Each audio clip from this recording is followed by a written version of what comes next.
Samedi 15 octobre 2022, mesdames et messieurs, bonsoir et bienvenue dans cette édition. À la une de l'actualité de ce jour, 2 personnes, un enfant d'environ de 7 ans et une mère de famille ont été décédées dans la matinée vers 10 heures sur la route de Talatamat-Bel-Air après avoir été coincés sous une camionnette. Selon les témoins oculaires, l'accident a été causé par des problèmes techniques. Lorsque le conducteur de la camionnette a perdu tout contrôle de sa voiture, il a escaladé le trottoir, ce qui a causé cet accident tragique. Les détails avec Cécile et Bras Denilson. Vers 10 heures ce matin, un accident mortel s'est produit sur la route de Talatamat-Bel-Air.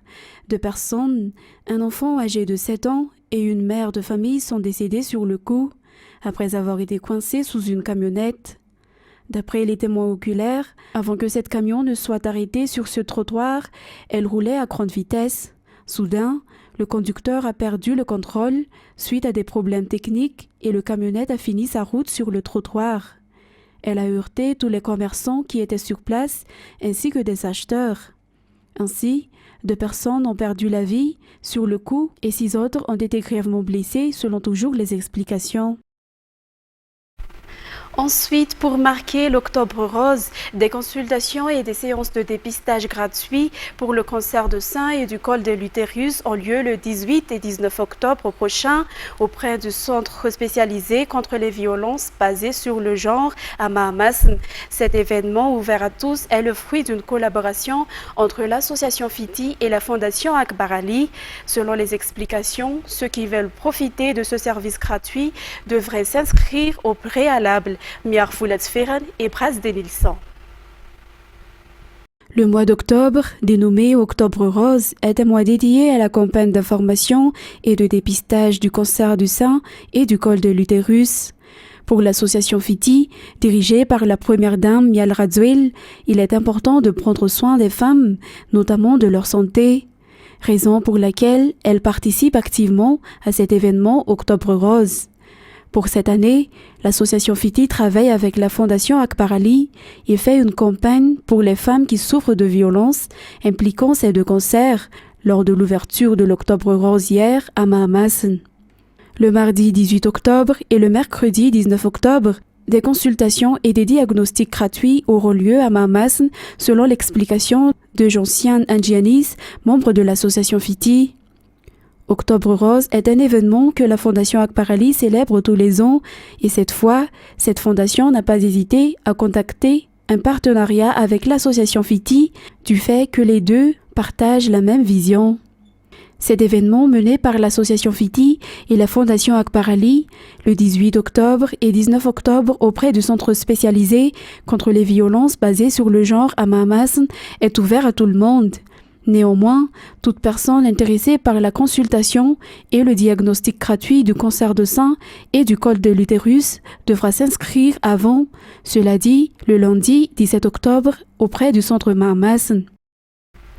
Et dans un autre sujet, 15 octobre, journée mondiale de lavage des mains avec du savon. La célébration nationale sous le thème Ensemble pour une hygiène des mains s'est déroulée à l'hôtel de ville de Fianarantsoa dans la région Haute-Matiach en parallèle avec la campagne d'hygiène des mains pour tous.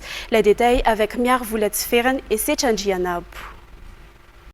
Le lavage des mains figure parmi les gestes barrières sanitaires lors de la période de la Covid-19. Ce geste est en passe d'être oublié actuellement. Le 15 octobre est la journée mondiale du lavage des mains avec du savon. Pour Madagascar, elle est célébrée à Fianarantsoa, région Haute-Matiach. Le thème choisi pour cette année est Ensemble pour une hygiène des mains. L'objectif est de renforcer la sensibilisation sur l'importance du lavage des mains avec du savon, au moins pendant les moments critiques pour se protéger contre les maladies. L'objectif est également que cette pratique devienne une habitude pour les 90% de la population malgache d'ici 2023 et de faire un plaidoyeur en vue de changement durable de la dimension politique à l'action communautaire. Le lavage des mains avec du savon constitue une des meilleures façons de se protéger et de protéger sa famille contre plusieurs maladies chroniques liées au manque d'hygiène. Cependant, ce geste simple n'est pas toujours accessible à tous. Actuellement, il se voit promu au rang des facteurs de réduction de la mortalité et surtout de prévention de la transmission de plusieurs maladies telles que les infections respiratoires, les diarrhées, les parasites et les virus. Toujours dans ce cadre, la célébration de la Journée mondiale de lavage des mains avec du savon aura lieu aujourd'hui et demain dans la région Matia-Chamboun. Pour Madagascar, Doyaraye Tanawan Fadjuvantanan est le thème choisi. L'ouverture officielle de la célébration a eu lieu ce jour dans la commune de Vuimarn, district de Vuibat, région Matia-Chamboun, à travers l'inauguration des infrastructures d'approvisionnement d'eau potable. Cela en raison de la collaboration avec les partenaires techniques et financiers de Lyon en faveur du programme Horizon 2025. La région Matia-Chamboun, avec le ministère de l'eau, de l'assainissement et de l'hygiène, prendra en charge la réalisation de ce programme. À part cela, 5 écoles dans la commune de Vuimarn ont également bénéficié d'équipements nécessaires dans le lavage des mains avec du savon. Et puis, 16 régions dont les 23 existantes ont pu achever les ateliers de consultation en vue de la mise en place d'une décentralisation émergente à Madagascar à travers l'élaboration et la mise en œuvre d'un plan d'action national dans l'objectif de partager les résultats des ateliers et de définir les actions urgentes à réaliser pour 2022-2023. Les membres du comité technique interministériel se sont réunis à Kourjan les 12 et 13 octobre dernier. Les actions urgentes identifiées seront prises en compte dans la loi des finances initiales 2022 et dans les plans de travail annuels 2023 des projets ou programmes appuyés par les partenaires techniques et financiers. Une rencontre avec les PTF de la plateforme décentralisation et gouvernance locale s'est également tenue afin de partager les réformes entreprises et les grands chantiers en cours, comme les réformes sur l'état civil et l'identité, sur la gestion des patrimoines des collectivités ou de l'avancée du processus d'élaboration du PNDE. Et dans un autre contexte, à partir de ce jour, les habitants dans le Fouktan de Fiakarn, dans la commune anouciale, bénéficieront d'une route en pavé. Auparavant, les habitants se plaignaient de l'état de cette route, notamment durant la saison pluvieuse. La route porte le nom de Ramarsan à partir de ce jour. Les détails avec Fanjisena Mireille et Bras Denilson. Cela fait des années que les habitants du Fouktan de Fiakarn se plaignent du mauvais état de cette route qui était encore une route secondaire auparavant, surtout durant la saison pluvieuse. Et actuellement, la route est en pavé, ce qui a résolu ce problème que les habitants ont rencontré, selon Radji Amiadza Olivier, maire d'Anoucial. Cette route longue de 3 km reliant Mangaik et Fiakarn porte le nom de Ramarsan. Les différents responsables au sein de cette commune exhortent tout un chacun à faire preuve de responsabilité afin d'assurer la longévité de ces infrastructures et des propriétés communes. En ce qui concerne la célébration du 14 octobre 1958, les représentants de la population de la région Sofia ont célébré hier dans la commune d'Anaïdjan le 64e anniversaire de la proclamation de la République. Le gouverneur Lilson René a déclaré lors de cette célébration que le combat que les Malgaches ont fait pour lutter contre la colonisation, pour la liberté et le développement de Madagascar se poursuivra. Les détails avec Jean-Claude Adjiamalal. Madagascar est devenue une république grâce à la lutte des Malgaches contre la colonisation à cette époque, selon le gouverneur de la région Sofia. Il a été proclamé officiellement que le pays est devenu une république membre de la communauté le 14 octobre 1958.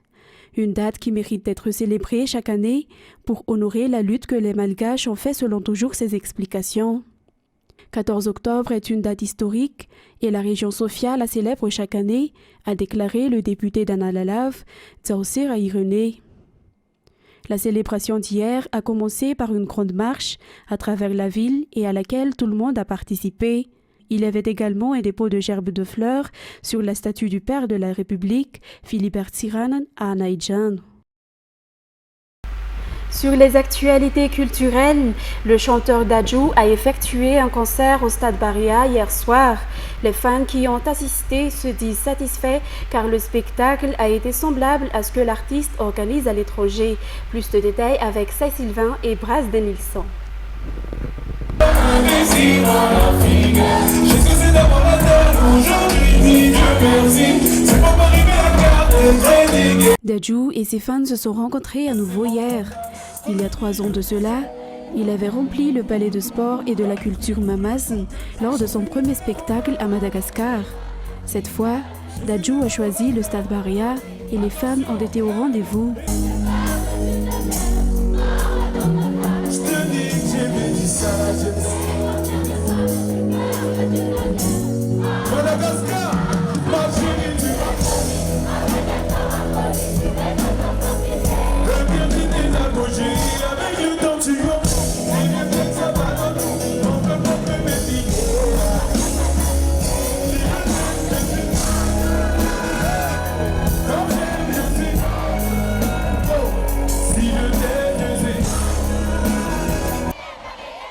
Le show était spectaculaire car c'était le groupe Dadju au grand complet qui est venu performer. À part ses chansons qui sont très connues, Dadju chantait les morceaux de son nouvel album, un album très apprécié dans les pays qui utilisent la langue française.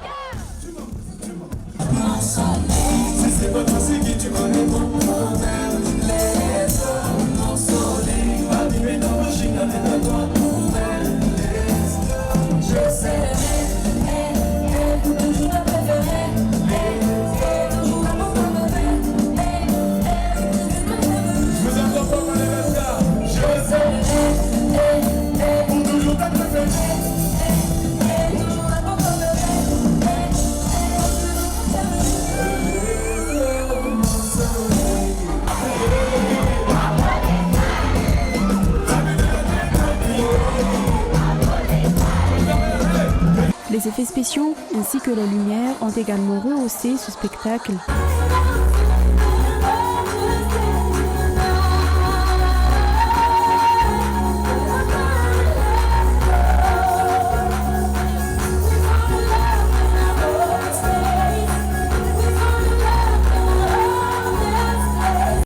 Maintenant, concernant les actualités internationales, le président chinois devrait être renouvelé à la tête du PCC lors de son congrès qui s'ouvre ce dimanche 16 octobre.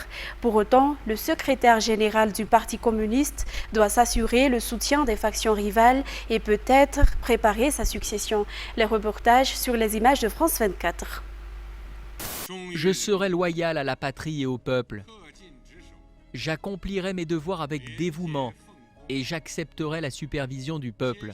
En 2018, Xi Jinping a fait tomber une règle d'or qui limitait à 2 mandats de 5 ans le règne des plus hauts dirigeants chinois. Désormais, il peut être président à vie. Après avoir écarté ses rivaux à coups de purge spectaculaires, Xi Jinping sera donc très probablement reconduit à la fonction suprême, celle de secrétaire général du Parti communiste. Il devrait aussi garder le contrôle de l'armée, autre poste clé du pouvoir. Alors y a-t-il vraiment des enjeux à ce 20e congrès? Oui. Car s'il veut consolider son emprise sur le pays, il doit aussi placer ses plus proches alliés au sommet de l'État. Au dernier jour du congrès, il faudra donc scruter les départs et les arrivées au sein des plus hautes fonctions du parti. Au comité permanent, par exemple, le cœur du pouvoir, aujourd'hui constitué de 7 hommes. Certains noms circulent déjà, des fidèles de Xi Jinping principalement, qui pourraient d'ailleurs un jour lui succéder, mais aussi l'étoile montante d'une faction rivale, le vice-premier ministre Hu Chunhua. Pour asseoir son pouvoir, Xi Jinping doit en effet obtenir l'allégeance des différents clans du parti. La Ligue des jeunesses communistes, les réformistes ou encore les fidèles de l'ancien président Jiang Zemin. Il a 96 ans, mais son ombre plane toujours sur la politique chinoise. Xi Jinping s'est fait beaucoup d'ennemis politiques ces dernières années, mais il est jusqu'ici parvenu à contenir ses opposants par la négociation ou par la force. On vient de le voir, les enjeux politiques sont limités pour Xi Jinping. Mais qu'en est-il de la Chine ? On parlera des défis qui attendent le pays dans notre prochaine vidéo. Et le capitaine Ibrahim Traoré a été formellement nommé président de transition du Burkina Faso vendredi, 2 semaines après avoir mené un coup d'État et destitué Paul-Henri Damiba, auteur d'un précédent putsch en janvier. France 24. Ce n'est pas une surprise, c'était même très attendu. Le capitaine Ibrahima Traoré a été désigné par les 300 délégués qui ont pris part à ses assises ici dans la grande salle de conférence de Ouaga 2000. La cérémonie a pris fin par la signature par lui-même, le capitaine Traoré, de la charte de la transition et de son acte de confirmation. La transition durera 21 mois à compter de ce mois d'octobre, conformément aux accords avec la CEDEAO, la Communauté économique des États d'Afrique de l'Ouest. 71 conseillers siégeront à l'Assemblée nationale, des conseillers qui seront nommés par le président de la République. Le nombre de membres du gouvernement aussi ne devrait pas excéder 25 ministres à la satisfaction de quelques participants. Et je voudrais saluer en tout cas l'avènement de cette charte, de cette nouvelle transition qui corrige la précédente et qui, à mon avis, pourra conduire notre pays vers des lendemains meilleurs. Et je profite de votre micro pour lancer un appel aux institutions internationales, à la communauté internationale, d'apporter un appui ferme et fort à cette transition pour aider les Burkinabés à bouter les terroristes dehors. L'un des points les plus importants de cette charte de la transition est l'éligibilité de tous les membres qui dirigeront cette transition. Autrement dit, le capitaine Ibrahim Traoré ne sera pas candidat aux futures échéances électorales. Et enfin, au moins 28 ouvriers ont été tués vendredi dans une explosion survenue 300 mètres sous terre dans une mine de charbon du nord de la Turquie, dans la province de Bartın. Des dizaines d'entre eux étaient encore bloqués samedi, alors que le secours sont à pied d'œuvre pour tenter de les extraire. Toujours sur les images de France 24. Les premiers blessés sont extraits de la mine. Certains s'en tirent avec quelques contusions, d'autres nécessitent un transfert à l'hôpital. Pour les secours, le temps est compté. Plusieurs dizaines de mineurs sont encore bloqués à 300 mètres sous terre. Celui-ci a eu de la chance. Après l'explosion, il a pu sortir par ses propres moyens. Je ne pouvais rien voir. Partout, il y avait de la poussière et de la fumée. Je ne sais pas ce qui s'est passé. On n'y voyait rien. On ne voyait même pas la lumière. L'explosion est survenue vendredi en milieu d'après-midi dans cette mine de charbon située dans le nord-ouest de la Turquie. L'origine du drame reste inconnue. Les autorités évoquent un coup de grisou, un risque bien connu des mines de charbon. Le système de ventilation dans les galeries fonctionne correctement. Plusieurs zones se sont en partie effondrées. Pour l'heure, les premiers éléments indiquent que l'explosion est due à une fuite de méthane. Sur place, la nuit a ralenti le travail des secours qui cherchent à atteindre les ouvriers pris au piège sous terre.